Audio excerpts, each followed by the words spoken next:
Hello बच्चों, question states that spring A and B are identical except that A is stiffer than B. That is, force constant Ka is greater than Kb. In which spring is more work expended if those are stretched by same force? So first key concept for this question. तो इसमें question में कहा गया है कि जो A है हमारे पास वो ज़्यादा स्टिफर है than B and that is force constant Ka is greater than Kb हमें गिवन है। अब जैसे कि हम जानते हैं क्वेश्चन के अकॉर्डिंग कि जो वर्क डन होगा हमारे पास, we know force constant, this value will be equal to K X. K हमारे पास स्प्रिंग कांस्टेंट होगा अगर हम सिर्फ मैग्नीट्यूड की बात करें, ओनली मैग्नीट्यूड। एक्स हमारे पास एक्सपेंशन या कॉन्ट्रैक्शन होगा। सो नाउ वर्क डन निकालने के लिए जो फॉर्मूला होगा, दिस वैल्यू विल बी 1/2 के एक्स स्क्वेयर, ये हो जाएगा। Now we know work done by A equals to होता है 1/2 k of A x of A square. Work done by B equals to 1/2 k B x B square. A and B का case है ये।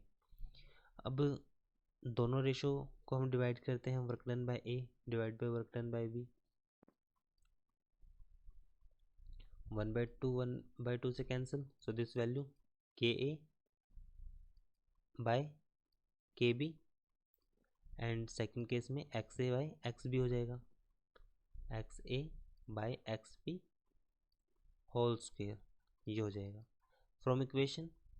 क्योंकि अब दोनों पे हमने सेम फोर्स अप्लाई किया है, अगर सेम फोर्स अप्लाई करेंगे so it means K of A x of A equals to K of B X of B. So ratio हो जाएगी K A divide by K B equals to X B divide by X A.